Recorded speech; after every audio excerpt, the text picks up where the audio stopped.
ইংল্যান্ডের বিরুদ্ধে দ্বিতীয় ম্যাচেই ফিরছেন শামি। চেন্নাইয়ে কেমন হবে ভারতের একাদশ? ইডেন গার্ডেন্সে খেলা হয়নি, পরের ম্যাচ কি খেলতে পারবেন মোহাম্মদ শামি, নাকি আবারও তারকা পেসারের জায়গা হবে বেঞ্চেই? ইংল্যান্ডের বিরুদ্ধে ভারতের দ্বিতীয় টি-20-র আগে দেশের ক্রিকেট মহলে ঘোরাফেরা করছে এই জল্পনা।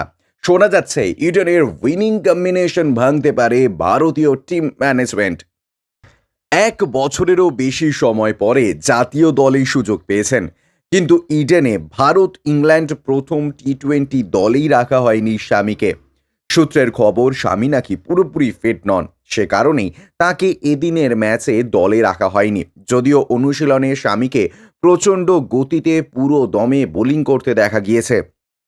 শামির হাঁটুতে নাকি সামান্য ব্যথা হয়েছে, তার জন্য খুব সাবধানে হাঁটাচলা করছেন তারকা পেসার। এই হেন পরিস্থিতিতে সিরিজের দ্বিতীয় ম্যাচে কি খেলতে পারবেন শামি?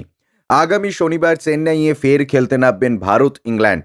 ভারতীয় দল সূত্রে খবর, সেখানে হয়তো একটা পরিবর্তন করা হবে প্রথম একাদশে।